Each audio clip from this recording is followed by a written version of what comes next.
I don't usually post things like this. I want to be clear about that up front. I'm not the kind of person who keeps a journal or writes long things down on the internet for strangers to read. I'm a 34-year-old electrical engineer who lives in a mid-sized city in the Pacific Northwest. I drive a sensible gray Honda Civic. I have a cat named Biscuit, and until the morning of October 14th I would have told you without hesitation that I was one of the least interesting people I know. My co-worker Danica used to joke that I was the human equivalent of beige. I took it as a compliment. Beige is reliable. Beige doesn't attract attention. I'm writing this down now because I need someone else to know what happened, even if I can't fully explain it, even if parts of it sound like the kind of thing a person says when they haven't slept properly in a week. I haven't slept properly in a week. That's also relevant. October 14th was a Wednesday, which already makes it feel ordinary in my memory, the way Wednesdays always do, that midweek hinge where nothing dramatic is supposed to happen. I had a 9 o'clock call with a client about load calculations for a retrofit project in Tacoma, and I'd woken up at 7:15, showered, put on the navy sweater that I always put on when the temperature drops below 50, and walked the 4 blocks from my apartment on Keswick Street down to Zerno, which is a coffee shop on the corner of Marquette Avenue that I'd been going to almost every weekday for 2 years. 2 years is a long time to go somewhere. You stop noticing it. It becomes furniture. The walk was unremarkable. I remember the smell of wet pavement because it had rained overnight, that particular petrichor that settles into the cracks of city sidewalks and makes the whole world smell vaguely like a basement.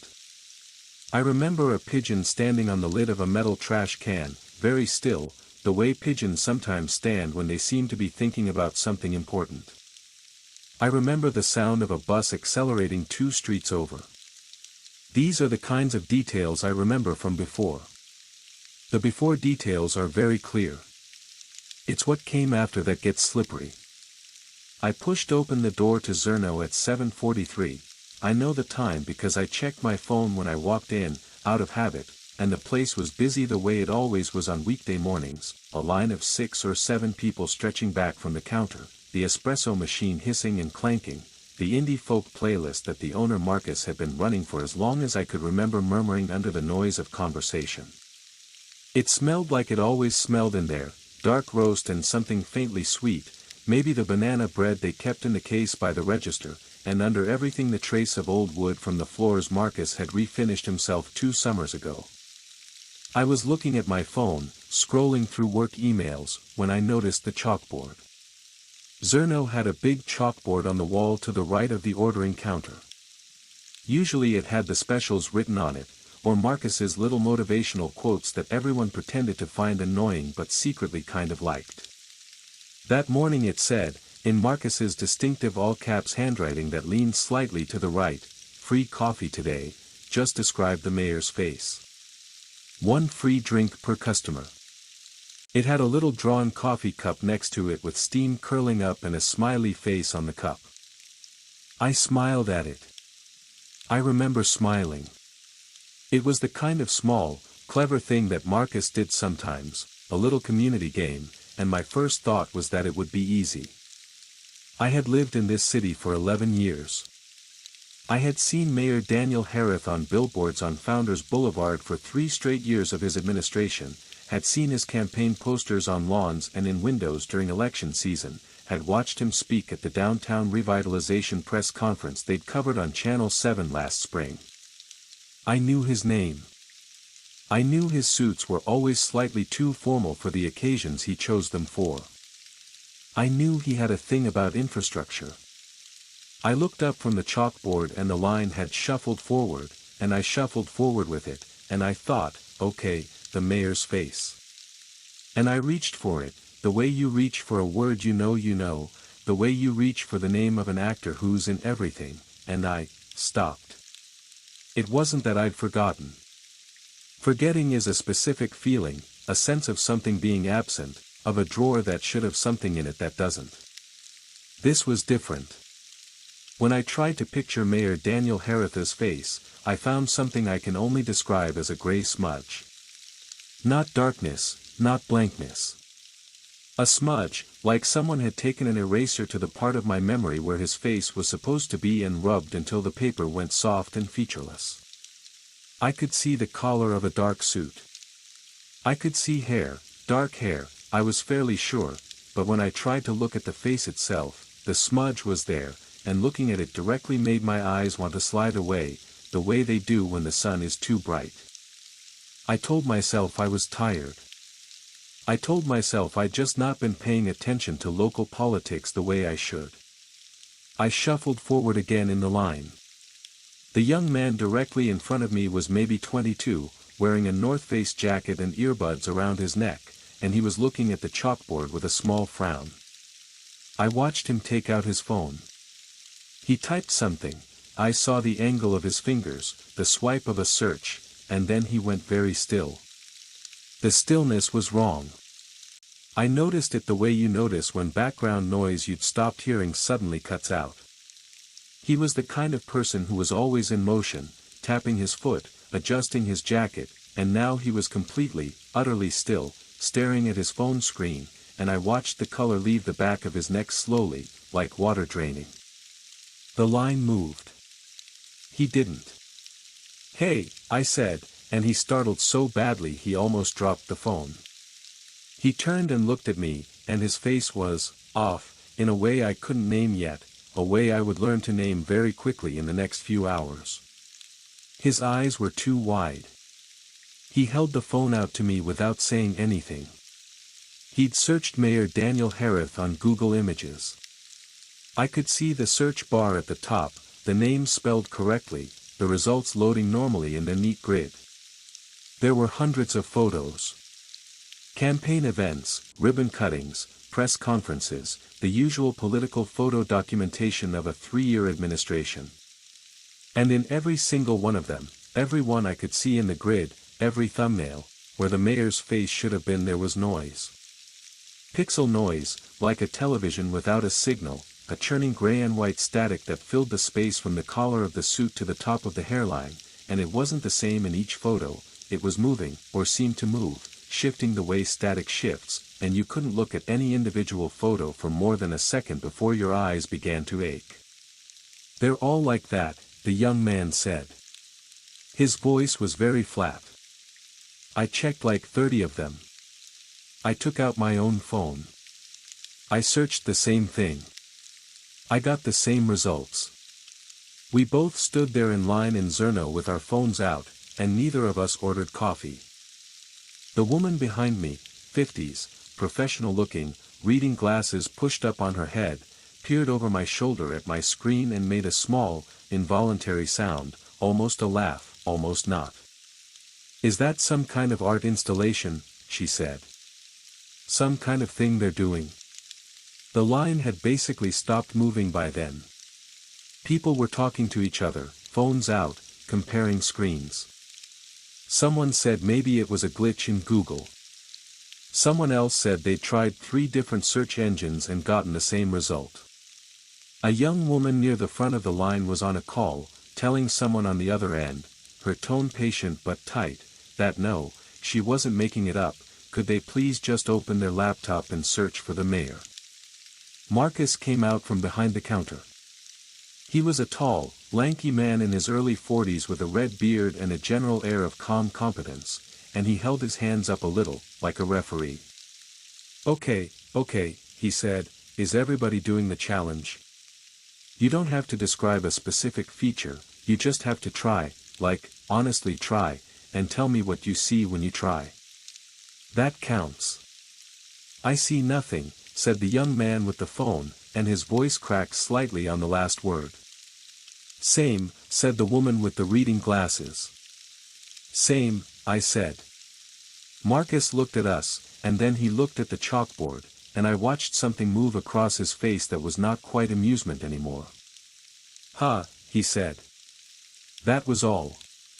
Just huh, the sound of a person who has discovered that a joke they set up has revealed something they weren't expecting. We shuffled out of the coffee shop into the thin October morning, most of us with our phones still in our hands.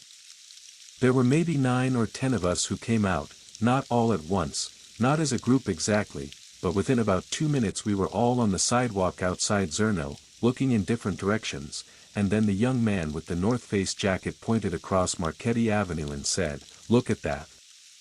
There was a billboard on the building across the street. It had been there for 8 months, one of those large campaign holdovers that never quite got taken down after the election, the blue background, the white serif font, the name Daniel Harith arching in confident letters above a figure in a dark suit. I had walked past that billboard 400 times, at minimum. I had never looked at it the way I looked at it now. The billboard was intact. The name was clear. The suit was clear. The hands were clear, folded in that politician's way, the gold ring on the right hand clearly visible. But where the face should have been, where I knew a face had been, where I had surely seen a face before, where there must have been a face for the past 8 months, there was smooth canvas. Not damaged. Not weather-worn. Smooth and clean, and the pale pinkish tan color of skin, an unbroken plane of it, and it was so specifically the right color, so deliberately the right color, that it was somehow worse than if it had been left blank white. Someone behind me made a sound I cannot adequately describe. Not screaming. Something before screaming. "It's always been like that," said a woman's voice, very quietly, and when I looked for who'd said it, I couldn't find her. The young man from the coffee shop, I still don't know his name, I've since thought of him as North Face, was standing next to me, and we looked at each other, and without discussing it we started walking toward the municipal building on Crane Street. I'm not sure why. It seemed like the natural place to go, the way when something breaks in your house you go look at the thing that broke even when you can't fix it. City Hall was 2 blocks away. 2 blocks felt manageable. I noticed the quiet on the way there. October in this city is not usually quiet. There's always traffic, always the urban ambient noise of 100,000 people living overlapping lives, the sound of it so consistent you process it as silence until it changes. It had changed. There were cars on the street, they were moving, but they were moving slowly, and the drivers weren't honking, and the people on the sidewalks had developed a particular quality of stillness, the kind I'd seen in North Face's body in the coffee shop line. People standing at crosswalks. People stopped in the middle of the sidewalk with their hands raised to their own faces, touching their cheeks, their foreheads, pressing fingertips to their eyelids. One woman was standing in front of a parked car looking at her reflection in the door, pressing both palms flat against the glass. I didn't have time to be fully afraid yet. That's the thing about fear, the real kind, the kind that rewires you. It takes a moment to arrive, because your brain keeps insisting on normalcy right up until normalcy becomes impossible to maintain. City Hall was a stolid 1960s building the color of old bone, and the glass doors were open, and we went in. The lobby smelled like every municipal building I'd ever been in, industrial cleaner, recycled air, the faint paper smell of 1,000 filed documents. The light was fluorescent and even. A security guard sat behind a desk near the entrance, a man in his late 40s with a neat gray mustache, and he was alive.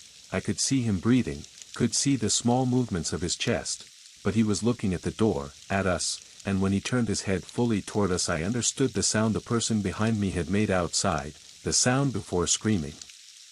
He had a face. He had components of a face. He had a nose, positioned normally, and a mouth with the appropriate number of lips, and ears that were exactly where ears should be. But they had migrated. Slipped, somehow, as if gravity had caught them differently. His forehead was very high and very smooth and completely empty, like an eggshell, and all of the features had compressed into the lower third of his face, crowded and too close together, and his eyes, such as they were fine except they were too low, nearly at the level of his nose, and when he smiled the smile happened in a place that smiles shouldn't happen, and the whole effect was something that my brain refused, completely, kept bouncing off of, the way a fly bounces off glass. "The mayor is expecting your memories," he said. His voice was normal. That was the worst part. His voice was perfectly ordinary, the voice of a person who had worked at a desk for 20 years, a small talk voice, a have a good day voice. "You can leave them here, if you like." North Face grabbed my arm and we went back through the doors. We didn't run. I want to be clear about that. We walked fast, very fast, back through the lobby and through the glass doors and back onto Crane Street, and neither of us said anything until we'd gone half a block, and then North Face said, "What?" very quietly, not as a question, just the word by itself, because it was the only thing available. The people on the street were wrong. More of them were touching their faces. A man in a postal uniform had sat down on the curb and was looking at his hands like they belonged to someone else. A teenager was standing in front of the window of a closed optician's shop, pressing her face very close to the glass, and when I looked at her reflection I could see her features were fading the way something fades when a photograph is left too long in sunlight, still present, but losing contrast, losing definition, the edges going soft. I touched my own face. My fingers were there. My cheekbones were there. I had my hand pressed against my jaw and I could feel the pressure, but I had the sudden and complete certainty that if I looked in a mirror I would see something different from what I was used to seeing, and I chose not to test it, the way you sometimes choose not to check a wound because you are not ready for what might be under the bandage. Inside my head, something was happening. It was quiet at first, almost polite. I was trying to think of my mother's face. Her name is Carol, she lives in Portland. I had spoken to her on the phone on Sunday, and I could call up her voice, her laugh, the specific quality of her laugh that had annoyed me for years and that I had come to love, but her face was receding. Not gone. Receding. Like watching someone walk away from you down a long corridor, they're still there, you can still see them, but the detail is going. The eyes first, then the specific arrangement of features, and what was left was an impression of a face, a suggestion of a face, the memory of familiarity without the content of it. I thought of my wife. We'd been divorced for 2 years, but I knew her face, had known it for 7 years, and when I reached for it I found the same recession, the same gentle erasure happening at the edges, her features moving backward into a gray distance. I thought of Danica, who sat next to me at work and had a laugh like a surprised seal and made terrible puns and was the funniest person I had ever worked with, and Danica's face was going too, the same way, slowly, systematically, as if someone had been given very specific instructions about what to delete and was working through the list. North Face was sitting on a bus stop bench. I sat next to him. Around us the city was still moving, the cars still going, the signals still changing, but the people had a quality of muffled wrongness now, like watching a film where the sound is slightly delayed from the movement of the mouths. "Do you know the mayor?" North Face asked. "Like, do you know what he looks like?" "No," I said. "Not anymore." "Have you ever known? Like, actually known? Could you have described him before this morning?" I thought about it very carefully. I thought about all the times I'd seen his face, on the billboard, on the news, on the campaign materials that had landed in my mailbox 3 years ago during election season. I had a memory of seeing his face. I had a memory of a face-shaped presence in those contexts. But when I tried to excavate the actual face from the memory, I found the smudge, the same gray erased smudge, and I couldn't tell anymore if the smudge was new, created this morning, by whatever was happening, or if it had always been there, if the face had never really been there, if I had just assumed a face was present because there is always a face, because a human body always has a face on it, and the assumption had been sufficient until the moment it was tested. "I don't know," I said. That was, I think, the most frightening thing I said all day.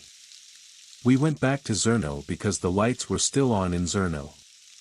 It was an irrational reason, but it was a reason, and irrationality had begun to feel appropriate. The rest of the morning city was taking on the quality of a painting where the artist has left the figures in but erased their faces, all structure, all context, all relationship preserved, only the identity evacuated. I did not look in any windows. Inside Zerno, the espresso machine had stopped. Marcus was not behind the counter. The indie folk playlist was still going, something quiet and fingerpicked that felt obscenely normal. The counter held, in a long row, somewhere between 15 and 20 cups of coffee, all of them full, none of them claimed, the steam rising from each one in slow white columns. It was the most deliberate arrangement of coffee cups I had ever seen. There was something ceremonial about it, though I couldn't have said what ceremony. A barista I didn't recognize, a woman with dark hair pulled back, very young, maybe 19, stood behind the counter with her hands flat on the surface, looking straight ahead. She was breathing. She didn't turn when we came in. I walked to the back of the shop, where Marcus had installed a long horizontal mirror behind the bar, one of those design decisions that makes a small space feel larger. I walked toward it slowly. North Face stayed by the door. I watched my own reflection approach, and I kept my eyes on my body, my hands, the navy sweater, the way my shoulders moved, and then when I was close enough I looked up. My face was still there. That's the first thing I checked, and it was there, eyes, nose, mouth, the crease between my eyebrows that my mother said would give me away, the small scar on my chin from a bike accident when I was 9. All still present. But looking at it was like looking at something behind very dirty glass, like looking at a photograph that had been scanned at low resolution, and the longer I looked the more I felt the features simplifying, averaging out, becoming less specifically mine and more generally the concept of a face, and I understood that whatever had started this morning had not finished. From the speakers overhead, between the folk songs, or maybe replacing the folk songs, or maybe it had been playing under them the whole time and I'd only just become able to hear it, a voice came through. It was a good voice. A warm voice, the kind of voice designed in a recording studio to project competence and care in equal proportion, the voice of someone who gives speeches for a living. It said, "Thank you for coming to this morning's event. Thank you for your participation. What you've contributed today is more than you know. Please enjoy a complimentary beverage. This community has always been generous." The young barista picked up the nearest coffee cup and held it out toward me without moving her eyes. I took it. I don't know why I took it. The cup was warm and the coffee smelled exactly right, the dark roast smell I'd been smelling in Zerno for 2 years, and I held it in both hands and I stood in front of the mirror with my reflection looking back at me, and I thought, I should put this down. I should put this down and leave and call someone. I should call my mother. I should call Danica. I should call. I raised the cup and I drank. The coffee was perfect. It was exactly the temperature it should have been, exactly the right bitterness, the faint sweetness underneath that came from good beans properly roasted. I drank it standing in front of the mirror in the empty coffee shop with the voice from the speakers thanking me, thanking all of us, and I drank until the cup was empty. When I looked back at my reflection I thought I looked fine. I thought I looked completely fine. I thought, what was I worried about? I thought, what was I doing in here? I put the cup down on the bar and I walked out. North Face was gone. The street was normal, the people were moving the way people move, the bus was coming around the corner on its usual route, and I walked back toward my apartment because I had a call at 9 and I should probably get back and open my laptop. I cannot tell you the name of the barista. I cannot tell you the name of the young man in the North Face jacket. I cannot tell you, and this is the part 1 I'm writing down, this is the part 1 need you to understand, I cannot tell you the name of the man in my reflection. I know it starts with a letter. I know there are people who know it. I know that if you ask the people who know me, they would say it without hesitating, it would come immediately, the way names always do. But when I try to reach for it now, in the part of my memory where a name should live, I find the smudge, and I look at it, and I look away, because I have learned that looking at the smudge directly does something to your eyes that doesn't quite stop when you look away. The chalkboard at Zerno still says free coffee today. I walked past it this morning. I did not go in. I don't think I should go in. I am writing this from my apartment. The cat, Biscuit, her name is Biscuit, I am holding on to that, is sitting on the windowsill. I've been writing this for 3 hours and my hands are cramping and I have to stop soon, but I'm afraid to stop because stopping means sitting in the quiet with my own thoughts, and my thoughts have developed a quality lately, a particular echo, like shouting in a room where something is standing in the corner listening. The city is fine, as far as I can tell. People are going to work. The traffic lights are working. The municipal website still lists Mayor Daniel Harith's name at the top, with a photo next to it that I haven't been able to look at directly since October 14th. I looked at it once. Just for a second. The photo was fine. Everything in the photo was fine. His suit was there. His hands were there. His hair was there. There was a face there too. I'm almost certain there was a face there. I just can't. His name was on the billboard this morning. I checked. I walked down to Marquette Avenue and I stood on the sidewalk and I looked up at it. The name was there. Daniel Harith. The suit. The hands. The canvas where the face goes. And I stood there for maybe 10 minutes, looking at that smooth canvas, looking at the skin-colored blankness where a person's face should be, and I had the strangest feeling. Not fear, not exactly. More like recognition. Like I was looking at something I knew very well but from a new angle, the way you sometimes see your own house from a different direction and it looks foreign for just a moment before it resolves back into home. I think I've seen that billboard every day for 3 years. I think I've always known what was on it. I think the coffee was very good this morning. My name is. The cat's name is Biscuit. I'm going to be fine.